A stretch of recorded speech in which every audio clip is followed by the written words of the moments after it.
Olá, amigos e amigas, sejam bem-vindos ao nosso primeiro podcast Papo de Professor. Esse é o nosso podcast, você encontra aqui no canal do YouTube Acleilton Costa, e uma das pessoas que me incentivou a realizar esse trabalho, a criar o podcast, a alimentar e fomentar o trabalho na rede social, está aqui comigo. É o meu primeiro convidado para essa entrevista e é o meu amigo e parceiro, professor... não, peraí, vamos fazer de novo, né? Ao vivo, vai. Aí. Se não tiver essa sintonia, o povo não vai acreditar que nós somos amigos, né? E o microfone, fala com ele perto aí. Ah, jamais. Seja bem-vindo. Muito obrigado. Então, pessoal, eu sou o professor Edinaldo Dias, sou mestre em Educação Física, pós-graduado em Treinamento Esportivo e Personal Trainer e atualmente cursando doutorando em Educação. Então, estamos aqui para este papo de professor, como o Acleilton bem disse, nós vamos trabalhar com o professor na era digital. Então, vai ser um papo bem interessante, que já de outrora vem sendo esfregado na cara de nós professores pelo Covid-19, que é justamente essa questão do âmbito do meio digital na educação. É um grande desafio. Mudou-se tudo, né? A realidade, o cenário, a forma de se trabalhar, a forma de se conviver, tanto no âmbito pessoal, profissional, mudou. Essa pandemia global, ela veio para impactar, para mexer com todos nós. É muito triste que muitas pessoas nos deixou aí e ficou só a saudade. Muitos faleceram pela doença, muitos ficaram estagnados, inertes diante da mudança e pelo fato de não compreender tudo que estava acontecendo à sua volta, e outros conseguiram surfar na crista dessa onda, ou seja, aproveitando oportunidades para o aprendizado, para o crescimento pessoal e profissional. Você está em qual desses setores, em qual dessas trincheiras você ficou? Para um segundo aí e faz essa breve reflexão. Vamos falar aqui sobre o professor na era digital. Esse é o tema deste podcast, o primeiro podcast Papo de Professor, o professor na era digital. E o nosso convidado, como eu já apresentei aqui, o professor Edinaldo Dias, o nosso mestre em Educação Física e doutorando em Educação. É uma pessoa altamente qualificada e credenciada para falar sobre a profissão professor, esta nobre missão e nesse contexto novo que é a era digital. Muito bem. E eu quero aqui já fazer a primeira pergunta para ele. Nós estamos em parceria com um treinamento, com a formação de professores. A cada ano que se inicia, começa-se uma nova etapa, novos desafios para os nossos colegas docentes da rede municipal, da rede estadual e federal de ensino. E nós temos aí uma formação voltada especificamente para o professor com esse tema, o professor na era digital. Então, professor Edinaldo Dias, na sua experiência profissional, no dia a dia dentro das escolas, nas faculdades, como que você vê a questão do professor? Ele, podemos dizer assim, que ele é um letrado digital ou que ele é um analfabeta digital? Talvez a pergunta já chegou de sola, né? De carrinho. Você já chegou com 2 pés nas costas, né? Bem, Antônio Fagundes ele usou uma vez uma frase para nomear isso, ele chamou de analfabete, né? Ele chamava de analfabete, que era analfabetismo digital. Bom, não chega a ser um analfabetismo digital por completo, de grande maioria, devido à realidade em que a maioria dos professores estão inseridos. Então, você tem professores que estão na rede estadual ou municipal em cidades que são muito paupérrimas, são muitos alunos de zona rural, onde o acesso à internet ele é muito deficitário. Então, a proposta justamente desta formação no âmbito digital é trabalhar com estes professores, que devido ao não uso ou não prática desta metodologia de ensino, eles acabaram ficando para trás no sentido de desconhecer este assunto ou esta nova tendência da educação, que é o ensino digital. Então, não é só a questão de você transmitir uma aula para o aluno ao vivo, ou você simplesmente ler um slide lá para o aluno de forma ao vivo para ficar mecanizado. A aula ela tem que ter algo que impacte o aluno, que prenda o aluno dentro daquele conteúdo. Então, se você está gravando uma aula ou está repassando esta aula de forma ao vivo, dinâmica com os seus alunos, você tem que criar métodos para que prenda aquele aluno naquela sua videoaula. Então, tudo isso nós vamos trabalhar, essa forma de você agregar ao seu aluno valor à sua aula, tanto gravada quanto ao vivo, para que o seu aluno fique. E nós fazemos isso no presencial. É só você conseguir transportar isso para o digital. Só que tem uma metodologia um pouco diferenciada. Tem que dominar as ferramentas digitais, não é isso? Exatamente. Então nós estamos falando aqui desde aplicativos que vocês vão conseguir transmitir uma aula ao vivo para o seu aluno, desde aplicativos que vocês vão conseguir gravar essas aulas, editar essas aulas. Então você vai gravar o conteúdo, vai editar, colocar imagens, conseguir travar ela para colocar mais vídeos, ou inserir vídeos em cima de outros vídeos, logomarcas. Você vai conseguir elaborar provas digitais, atividades digitais, onde a correção ela é automática, ou seja, professor, vai facilitar muito a sua vida. Porque você imagina que nós trabalhamos aí, eu trabalho na educação do estado tanto do Maranhão quanto do Tocantins, então eu tenho aí em torno de 1.000 alunos que eu ministro aula. Então você imagina corrigir 1.000 atividades.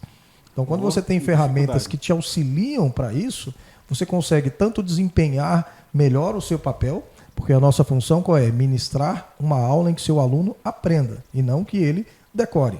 É isso que nós ensinamos para os alunos. Eu tenho até uma frase que eu digo com meus alunos, que eu digo assim, é difícil eu apontar aqui na sala quem é estudante. Eu consigo apontar quem é assistidor de aula. Porque nós, enquanto professores na escola, o que nós fazemos? Apontamos o que nossos alunos precisam aprender de fato. E quando que ele está estudando? Quando ele chega em casa, senta e vai ver aquilo que nós mostramos para ele dentro da sala de aula. Então ele vai sentar e ele vai estudar. Na escola ele assiste, ele tem um apontamento daquilo que ele precisa estudar mais efetivamente. Aquela premissa de aula dada é aula estudada, que o aluno, ao chegar em casa, faz a revisão daquela aula. Isso é o método mais simples, mais, vamos dizer assim, básico e talvez o que retenha mais conhecimento no que tange a aprendizagem. Porque você tocou num ponto crucial da aprendizagem, que é o fato de ter um aluno que assiste a aula e um aluno que decora 30 minutos antes da prova para poder fazer a prova e tirar a nota. Ele não estuda durante a aula e não revisa posteriormente no sentido de aprender o conteúdo e levar isso para a vida. Infelizmente, esse é um ponto que tange negativamente a educação, não apenas local. Você tem, assim, vamos dizer, o privilégio, você atua em 2 estados, né? Você está atuando aí na fronteira tocantinense, maranhense, no âmbito educacional, e para nós que somos pesquisadores da área da educação, é um terreno fecundo, porque ali você tem a oportunidade de tocar realidades tão diversas. É uma riqueza de informações e de dados que está ali. Você toca, você faz a sua experiência.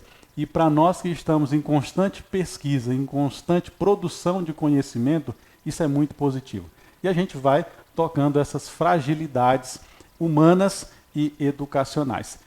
As nossas escolas, professor Edinaldo, as nossas escolas elas estão bem aparelhadas quando a gente pensa em produzir uma videoaula com um mínimo de qualidade, igual nós estamos tentando aqui através desse podcast, nesse momento, com áudio, com imagem, o mínimo de qualidade possível. Será que as nossas escolas já pensaram nisso ou apenas estão deixando aí a mercê ou a responsabilidade está sendo terceirizada para o professor buscar tanto o conhecimento técnico para gravar a sua aula, quanto preparar o ambiente para ter essa qualidade, para que o aluno, ao receber isso no seu celular, lá na sua casa, nessa aula remota, ele tenha um mínimo de motivação para poder assistir aquela aula que seja de 10, 15, 30 minutos.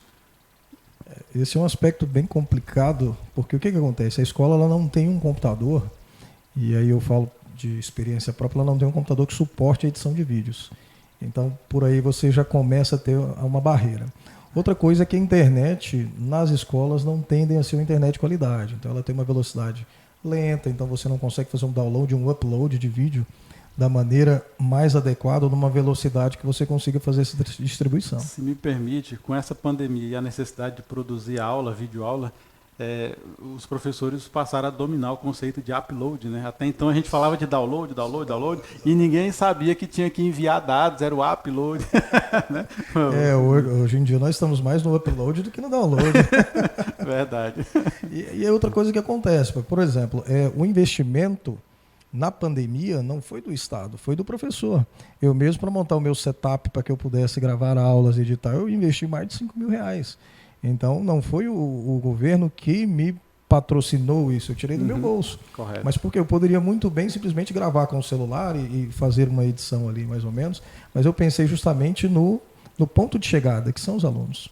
Então eu pensei, não, eu preciso gravar uma aula com qualidade, eu preciso transmitir uma aula com qualidade pelo Google Meet, então eu não posso fazer algo de qualquer jeito. Então eu tenho que melhorar isso daí.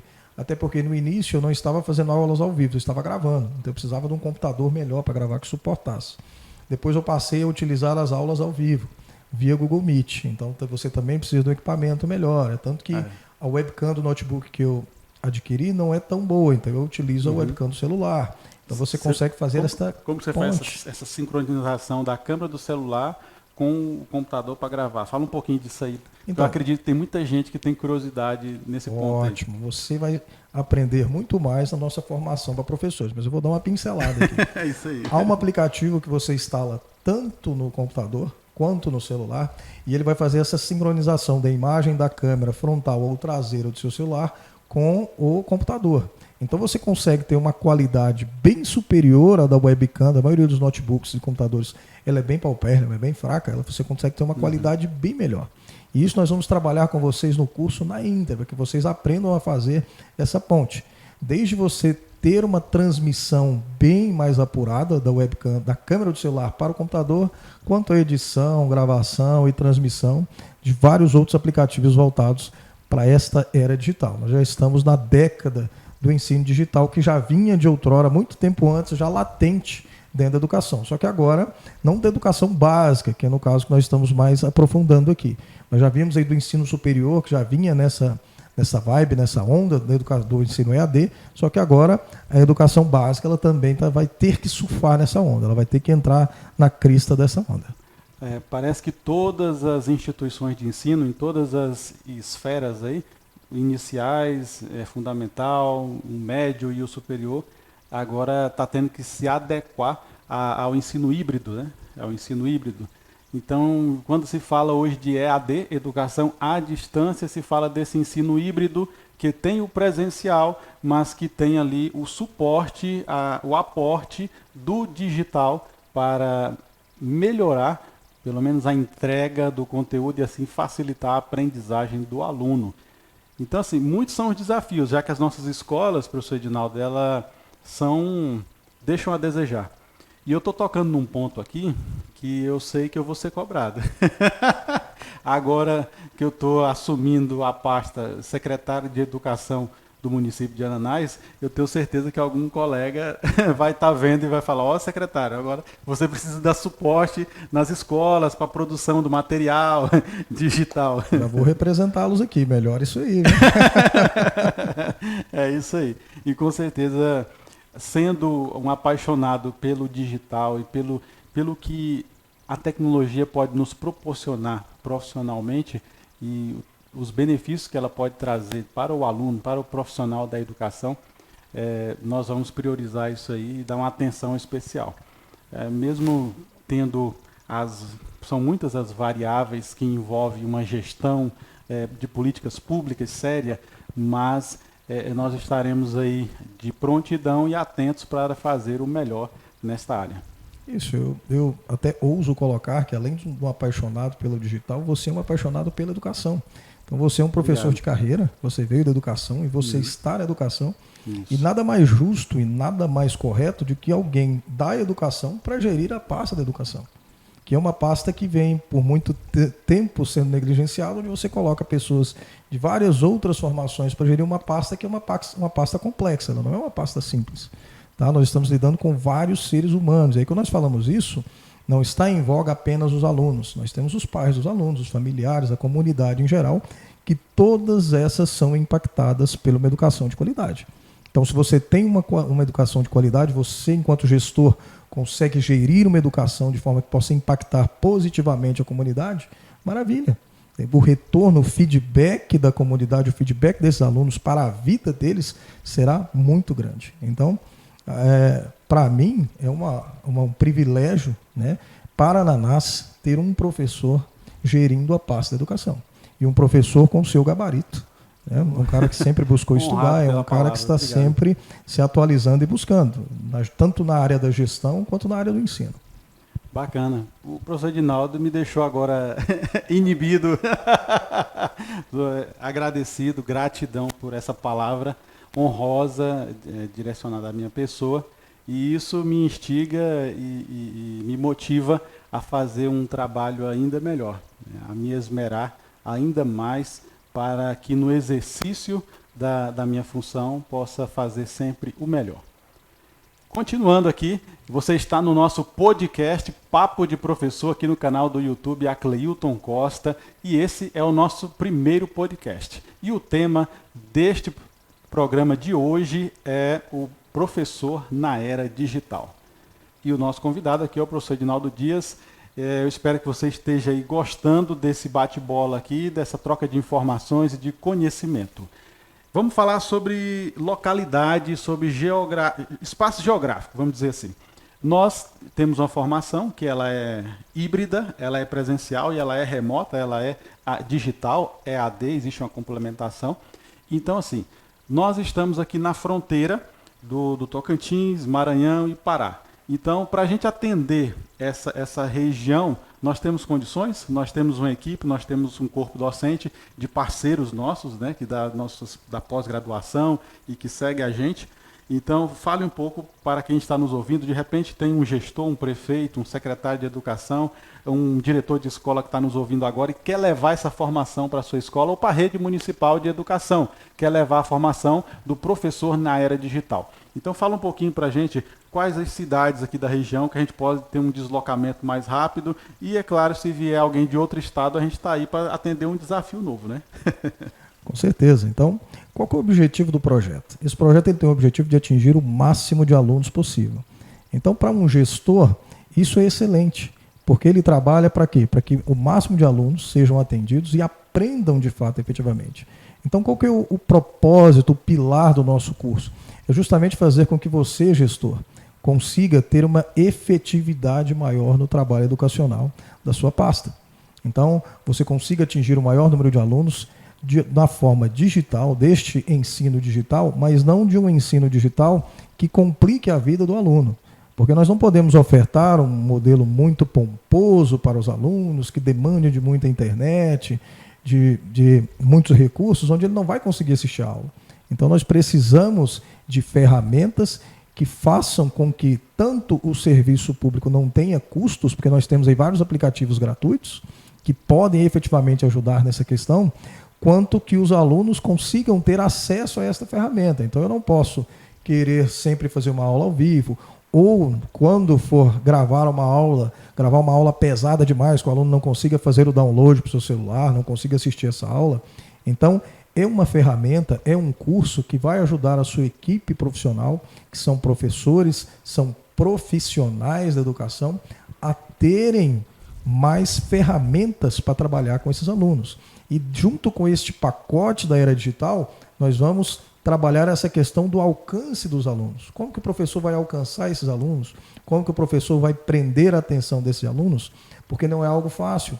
Mesmo no presencial, o Acleilton aqui, que muitos anos ministrou aula, sabe bem disso, no presencial já é complicado você prender a atenção dos alunos por muito tempo. Nós sabemos que, cientificamente, o cérebro não fica muito tempo com atenção em algo que está ao seu redor. Então, nós precisamos prender essa atenção do aluno, mesmo que seja por um espaço de tempo muito, muito curto, mas que seja um espaço de tempo curto com qualidade. Se o colega me permite, vamos dizer assim, no início do século XX, 1900 e Guaraná com rolha, estudos científicos iam relatar, constatar, o aluno, o jovem, conseguia ficar 45 minutos focado naquela aula. Por isso que criou-se esse padrão, né, de tempo, 45, 50 minutos de aula.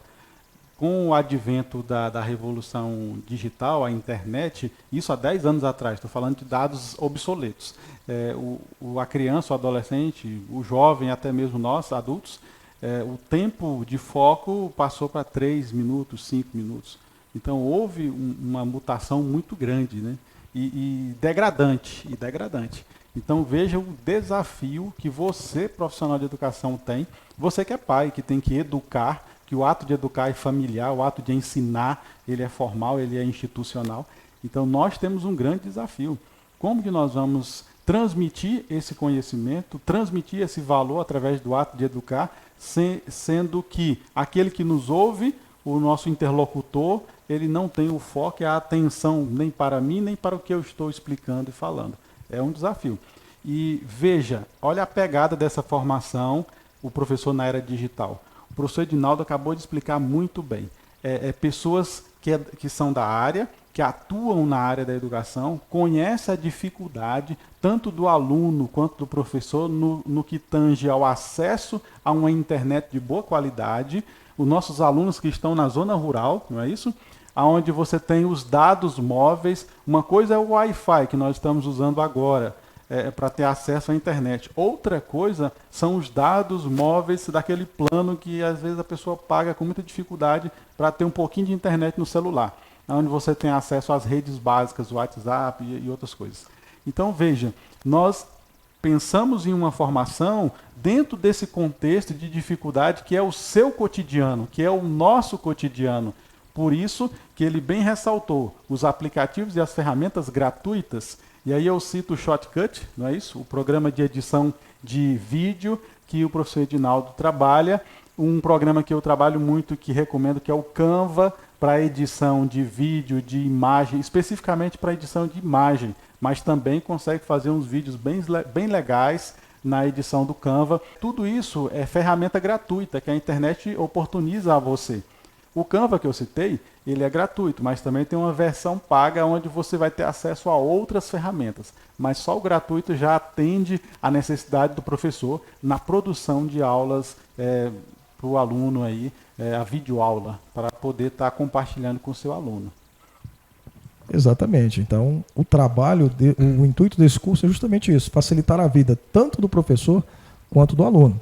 Lembrando que essa formação digital que nós temos, ela perpassa o âmbito digital. Nós temos também a formação pedagógica. Não é isso? Que é com o colega, professor Adonias. O professor Adonias é mestre em educação. Mestre em educação, psicologia da educação. Psicologia da educação. Então nós temos aí um corpo docente e uma equipe muito qualificada para trabalhar a formação pedagógica. Então a formação pedagógica completa nós também podemos trabalhar. E aí um dos aspectos é essa formação digital, porque ela é o que está em evidência e não podemos fugir dela, porque nós vamos adentrar o ano de 2020 aqui de uma forma digital, não tem jeito. Enquanto não tivermos essa vacina não se mostrar efetiva, nós vamos ter que trabalhar ou no ensino semipresencial, ou híbrido, ou sempre no digital. Então, nós temos que aguardar quais são os desdobramentos da questão vacinal dentro de um aspecto quantitativo da população. Quem serão os primeiros grupos a serem vacinados, quais são o calendário de vacinação. Então, por enquanto, qual que é a nossa realidade? Ensino digital. Isso. Você acredita que o ensino digital, a aula digital tem volta, tem como retroceder ou agora nós temos que nos adaptar mesmo? Nós precisamos nos conscientizar, você que está aí, que é revoltado com essas aulas remotas, você que é pai, que é mãe, que está desgostoso, porque agora você tem que ensinar o seu filho dentro de casa a dar aquele reforço escolar. Eu sei que não é fácil, teve papai e mamãe que contratou um professor, um terceiro professor para poder dar essa aula de reforço dentro de casa para o filho e para a filha, e está certo também. Quando a gente sente dificuldade, tem que buscar realmente esse suporte de alguém apto e preparado. Mas aí fica a pergunta, temos que nos conscientizar, temos que avançar, é um caminho sem volta? Diga para nós. Isso é uma estrada de mão única, né? Nós estamos numa revolução aí, é uma estrada de mão única. E lembrando você, pai, que contratou alguém para auxiliar o seu filho, um professor de reforço, você não gastou, isso foi um investimento.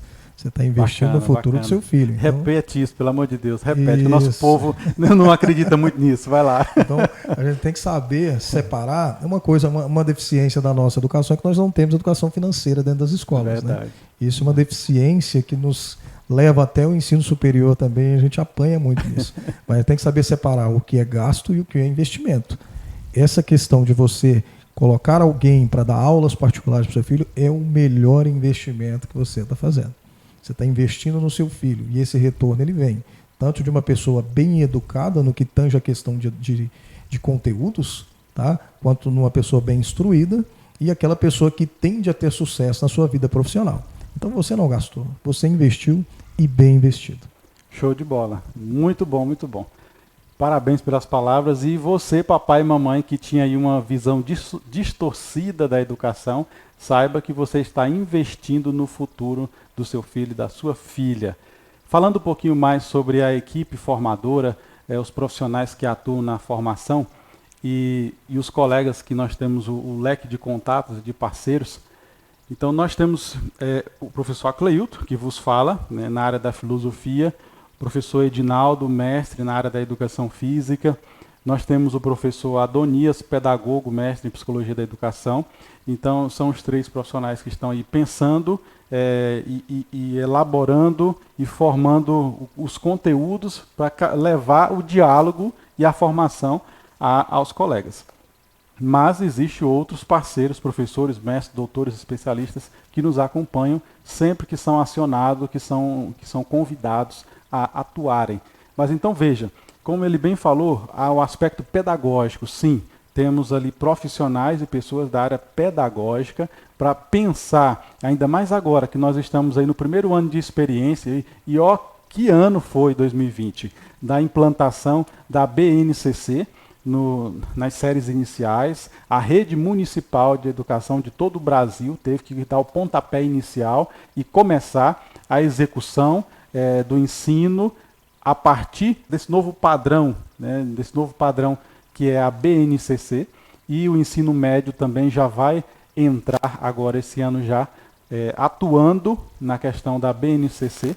Então veja, a partir disso nós temos um leque amplo de profissionais para poder pensar, produzir, discutir e semear ideias, pensando nessa nova educação pós-pandemia.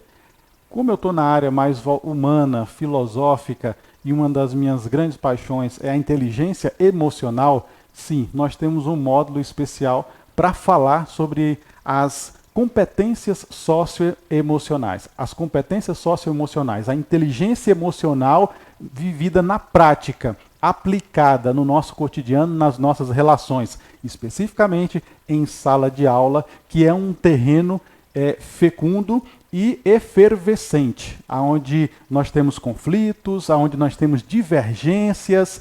Então, a inteligência emocional é um tema muito importante para ser discutido, debatido, compartilhado dentro das nossas escolas, dentro das salas de aula. É importante. E aí eu gostaria que o meu amigo, o nosso mestre, o professor Edinaldo, falasse um pouquinho sobre esse viés do emocional e desse território efervescente aí das emoções dentro da sala de aula. É um desafio trabalhar as emoções dentro da sala de aula? Um grande desafio. Até porque nós temos crianças, jovens aí de várias realidades diferentes, várias classes sociais diferentes, e isso reflete muito dentro da escola. Então eu já me deparei muito com alunos se cortando dentro da escola, né, por problemas familiares que eles trazem de casa, e isso vem, essa carga emocional, esse peso emocional é muito latente, eles acabam reproduzindo isso dentro da sala de aula. Então, às vezes você tem um aluno que ele é muito disperso, ou que ele é muito relapso dentro da sala, ou aquele aluno que é muito agitado, já é o oposto do outro extremo, mas o que ele está refletindo são problemas que ele traz de casa e ele está refletindo isso dentro da escola. Então, para um professor é um desafio muito grande. Porque imagine o seguinte, não é possível o professor, por mais que a gente tente, possa até tentar, desvincular até para nós o profissional do emocional, na maioria das vezes dentro da escola. Verdade. Porque se o aluno chega para mim querendo me reportar algo, querendo desabafar, eu não vou simplesmente falar para mim, não, eu estou aqui para dar aula, não fala comigo, não sou psicólogo. Eu não consigo, enquanto a minha profissão de professor, eu estou ali para ouvir o aluno também. Então, imaginem que além da nossa carga pessoal, porque nós também temos família, temos os nossos problemas, nós carregamos também muita carga emocional dos nossos alunos. Verdade. Porque eles trazem esses problemas para a gente, nós tentamos dar alguma palavra de conforto, mas não é a nossa área de formação, a psicologia, de trabalhar de uma forma mais concreta, que a gente tenta dar uma palavra. E a gente acaba também levando isso para casa. Então você chega em casa, às vezes eu estou pensativo em casa, cabisbaixo, minha esposa lá, mas o que foi? Não aconteceu nada. Eu falei, não, um aluno meu me reportou isso. Porque não tem como você desvincular. Então é um desafio para o professor, é um desafio para a educação achar um modo de trabalhar isso, porque o problema, na maioria das vezes, ele vem de fora para dentro, não de dentro para fora. Não está lá dentro da escola o problema está fora. E aí o aluno ele chega na escola, e aquilo que eu sempre falo, ele fica apenas 4 horas dentro da escola. O dia tem 24 horas, e as outras 20? Como está sendo a vida desse aluno? Como é que está sendo trabalhada essa questão, tanto educacional quanto emocional desse aluno? Então é um desafio, sim, e grande. Isso. E quando a gente pensa no contexto família, na questão familiar, você levantou esse ponto de reflexão. E esse aluno, esse jovem, onde estará e como estará? Qual é a condição dele, o status quo dele agora, nesse momento? É algo preocupante. Ainda mais que as nossas famílias, elas estão assim fragmentadas. E olha que eu não estou falando da questão de gênero e das famílias homoafetivas, não. Eu estou falando de uma questão de fragmentação, de uma questão de uma quebra mesmo de personalidade, de uma desestruturação emocional, afetiva, que nós todos estamos padecendo nesse contexto de vida. Só pegar assim o gatilho, a causa, a partir da Revolução Industrial, onde a ausência da figura paterna no seio familiar começou ali o germinar de uma desestruturação na questão da constituição da personalidade, do indivíduo, da pessoa. Então veja, e o contexto hoje coloca as pessoas mais distantes. Existe uma falsa aproximação causada pelas redes sociais. Eu estou em contato com dezenas de familiares, amigos, através do digital, da rede social. Mas isso pode ser uma realidade fictícia, um factoide, uma ilusão, porque o mundo digital, que é o mundo ideal, ele nunca vai suprir o mundo real, o olho no olho, o tete a tete. Então nós precisamos salvaguardar as devidas proporções. Nós estamos falando de algo fantástico que é essa revolução digital e a educação digital, mas não podemos jamais esquecer a dimensão humana, essa dimensão afetiva que exige essa proximidade aqui de estar do ser humano. Isso é uma necessidade. Uma vida saudável, afetivamente, emocionalmente, psicologicamente, ela precisa ter esse contato. Ela precisa ter esse contato. Sabe por quê? Uma palavra que inclusive está nas dissertações de mestrado, nas teses de doutorado, que vai lá no finalzinho, que chama-se referenciais. Na vida você precisa ter referenciais. E os seus primeiros referenciais, a primeira referência de pessoa é o seu pai e a sua mãe. Então, as pessoas que estão ao seu redor é o primeiro símbolo de referência para a construção de uma personalidade, para a construção de uma vida. Então, é muito importante. É um tema bacana, tem muita coisa para se falar, a gente acaba se empolgando, né? E acabei de lembrar aqui agora daquilo que você falava, da dificuldade de ouvir o que o aluno está compartilhando, e às vezes a gente tenta no nosso melhor ajudar o aluno, e uma coisa que Agostinho falava, o filósofo, teólogo Agostinho, ele dizia que a dor que é compartilhada é uma dor amenizada. Então fica para você, professor, professora, que se identificou com essa nossa realidade aqui agora, a dor que é compartilhada é uma dor amenizada. Sim, o seu trabalho ele tem um efeito extraordinário na vida dos seus alunos. Ainda que você não perceba, mas o tempo há de revelar. Não é isso? Exatamente. Eu sempre digo para os meus alunos o seguinte, que o professor ele se sente realizado não com pecúnio, não com o que nós recebemos no final do mês, até porque não é lá grande coisa, né? Mas sim, quando você encontra um aluno, 5, 10 anos depois, eu que dou aula no ensino médio, fala, professor, eu formei e aquilo que o senhor me falou, estava na faculdade, eu caí no vestibular, hoje eu sou médico, eu sou advogado, eu sou professor também. Então, eu já tive algumas realizações profissionais, quando uma vez eu estava no Facebook, um aluno mandou uma mensagem para mim, falou assim, professor, olha, aquela palavra que o senhor disse uma vez na sala de aula mudou a minha vida, eu tive outro pensamento e hoje eu sou outra pessoa. Poxa, isso para um professor é muito gratificante. Então você imagina, uma palavra que eu falei, porque eu sempre gosto, às vezes quando eu estou percebendo que a turma está muito exagerada, né, está muito seu ímpeto de emoção, né, eu acabo falando algumas coisas, levando eles a refletirem. E aí eu gosto de contar um pouquinho da história de vida, que a gente veio de baixo, de uma vida sofrida, e mostrando que você precisa ter objetividade. E eu achava que você já tinha nascido rico, assim, essas pompas, assim, não? É, né? Vou falar de riqueza. Então você acaba conversando com os alunos, tendo esse bate-papo. E quando eu consigo tocar em um aluno de 40, de 50, você consegue impactar a vida dele com que ele mude aquela forma de pensar, para mim é uma realização. E creio eu que para vários outros colegas de profissão também seja uma realização.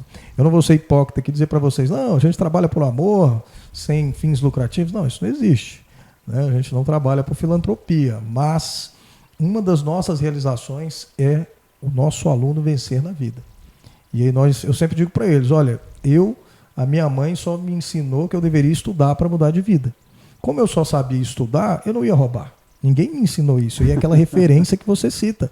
Eu não tinha esse tipo de exemplo dentro de casa. Então, como ela só me ensinou a estudar, eu fiz o que eu pude e o que eu não pude em questão de trabalhar, de passar fome, para poder vencer na vida através do estudo. E graças a Deus eu tive sucesso e ainda estou buscando cada vez mais realizações, porque a vida ela só tem sentido se você tiver objetivos a serem alcançados. Verdade. Então, para mim, é uma realização quando eu tenho esse feedback dos alunos. Então, eu sempre digo isso a eles, eu tenho alguns alunos que me reportam, dão de volta, né? Eles falam, professor, muito obrigado pela palavra, foi muito bom, olha, eu formei, aquilo que o senhor explicou caiu no vestibular, aquilo que o senhor explicou eu vi na faculdade. Então, é muito interessante e é muito gratificante. É o lado gratificante você ser professor. Maravilhoso. A palavra do professor Edinaldo me emociona. Eu tenho certeza que você que está me ouvindo agora também se emociona. É fantástico. De fato, todos nós precisamos da valorização profissional que passa pela remuneração, porque nós precisamos nos manter, tem um custo, tudo isso, mas é um trabalho valorativo.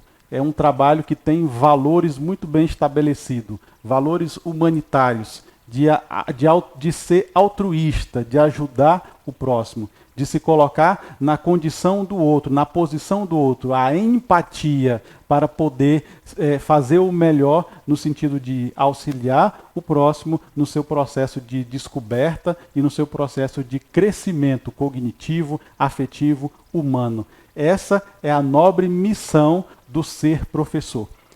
Muito bacana. E você falava das adversidades desde a tenra idade, e eu já me reportava mentalmente aqui. Até os 7 anos de idade eu morei no garimpo, eu morei na beira do barranco ali com meu pai, minha família, minha mãe e meu irmão.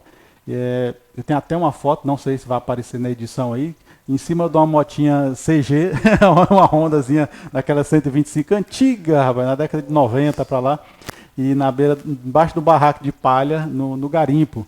E eu sou muito grato aos meus pais, meu pai e minha mãe, porque tiveram essa visão. Veja, que lá na década de 80, início da década de 90, o meu pai poderia pensar assim, nós vamos continuar morando no garimpo e o Acleilton vai ter que aprender a ser garimpeiro. Vai ter que aprender a ir lá para a boca lá da chupadeira lá, que vai sugando lá o iodo, a terra e o ouro e tudo, vai ter que dominar o jato para derrubar o barranco, para poder fazer a extração do ouro, vai virar um garimpeiro. E não, ele teve essa visão diferente. Eu não quero essa vida para o meu filho. E eu acredito que só posso oferecer uma coisa para o meu filho, educação. Começou dentro de casa e, quando chegou aos 7 anos de idade, me tirou lá do garimpo, do mato, me levou para a cidade, comprou um barraquinho na cidade, nossa primeira casinha, e ali eu comecei a estudar em escola municipal. E tenho muito orgulho de dizer que estudei a vida toda em escola pública, e porque hoje eu me considero uma pessoa realizada, tenho muitos sonhos e metas, mas quando a gente olha para trás, a gente consegue mensurar o crescimento pessoal, o crescimento profissional e financeiro que nós conquistamos e galgamos pagando um alto preço. E eu penso que às vezes seja essa a diferença. Tem muita gente que não está disposta a pagar o preço. Exatamente. Então você precisa ter objetivos. E não é a primeira pedra que vai te derrubar. Né? Verdade. Quando você cai, é você aprender a levantar e não cair na mesma pedra.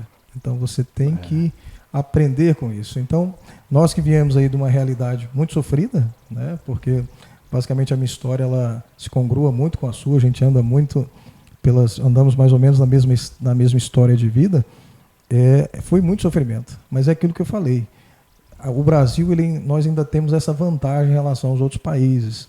Essa questão de você ascender classes e descender é muito volátil aqui no Brasil. Então você tem pessoas que eram muito pobres, que estudando hoje você tem, aqui mesmo em Ananás, nós temos exemplos de desembargadores, que eram pessoas pobres, juízes, né, delegados de Polícia Federal. Então eram caras que tinham uma realidade sofrida, mas os caras que venceram na vida. Então qual foi a ferramenta que eles usaram? O livro, a educação, aproveitaram a oportunidade. E é o que eu digo, apesar da nomenclatura de ensino público, esse ensino ele não é público, nós pagamos. Tanto eu quanto você que trabalhamos na educação, o nosso próprio salário tem uma gota nossa lá dentro. Porque esse ensino ele é público pelo nome, pela nomenclatura, porque é o Estado que está dispondo ele para todos nós, mas sai do nosso bolso, porque tudo que é público é custeado pelo povo, pelo contribuinte, pelo pagador de impostos. Então esse ensino valorizem. Eu sempre falo para meus alunos, eu digo o seguinte, olha, você recebe o uniforme do Estado, você recebe um livro didático do Estado, o Estado do Maranhão, ao qual eu dou aula lá também, ele forneceu chip de internet para os alunos. Então, não pense que isso é de graça. Valorize, porque isso aqui não é de graça. É suor meu, é suor do seu pai. Se você trabalha em fazendo de menor aprendiz alguma coisa, é seu suor também. Porque tudo que você compra com o dinheiro que você conquistou trabalhando, tem imposto embutido lá dentro.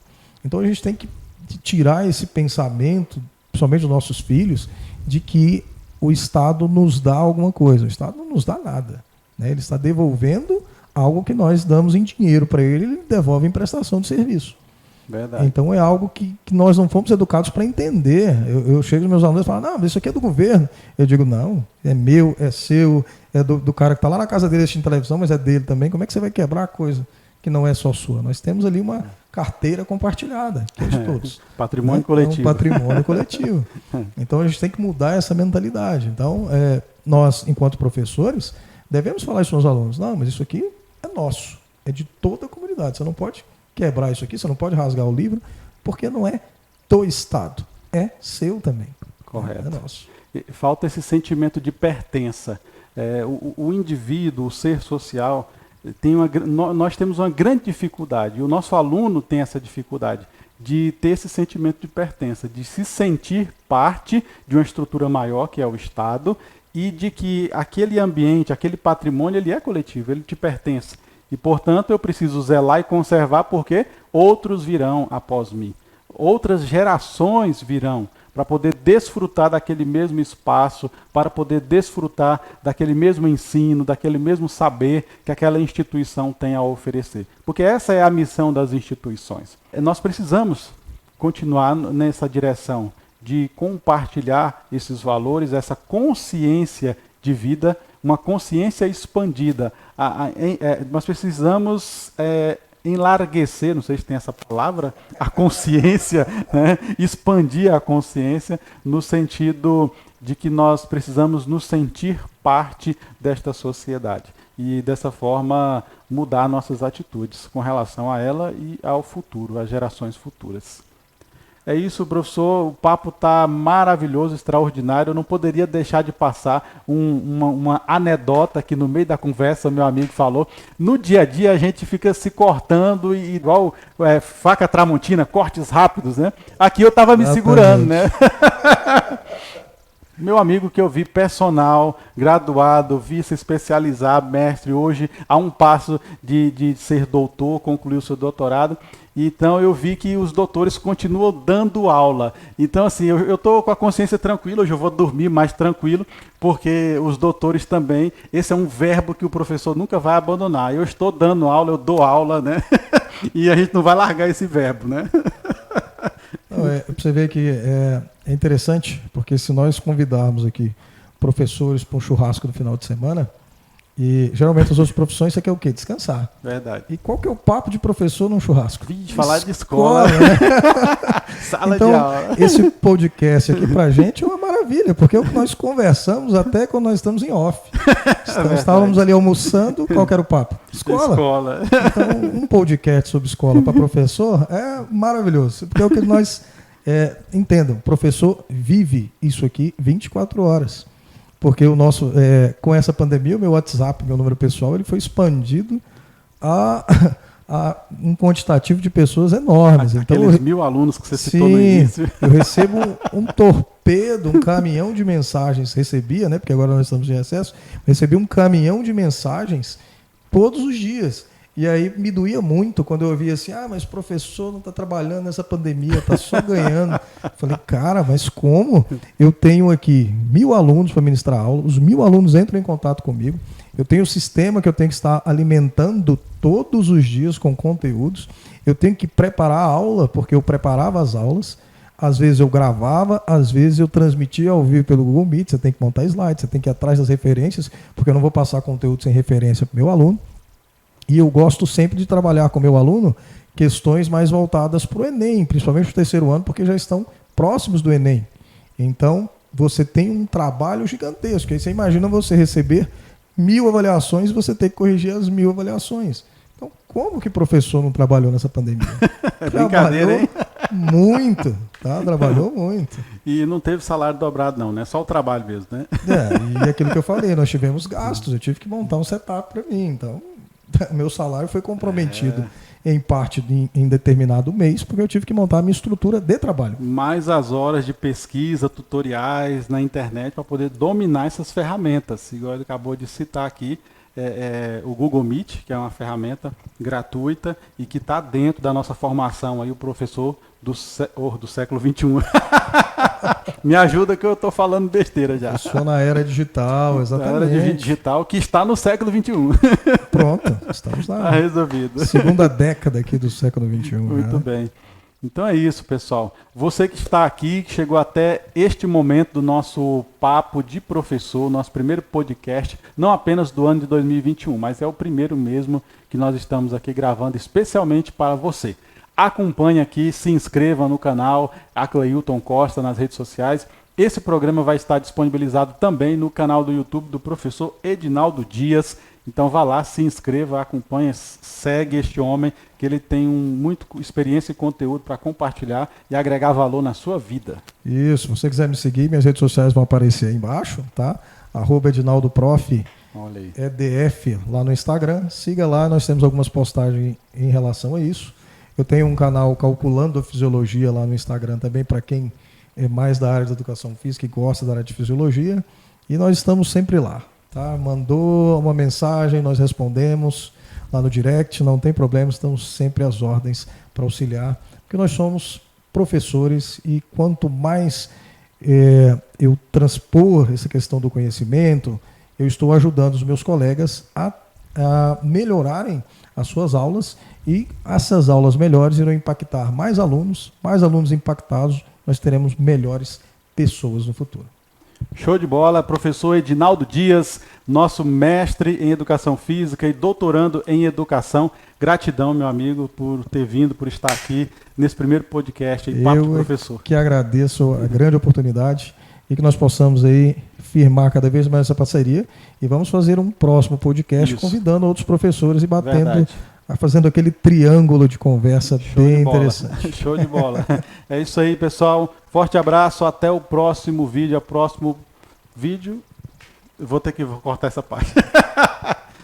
Um forte abraço. Gratidão. Você que chegou até aqui, acompanhou esse podcast. Até o nosso próximo programa. É isso aí. Valeu.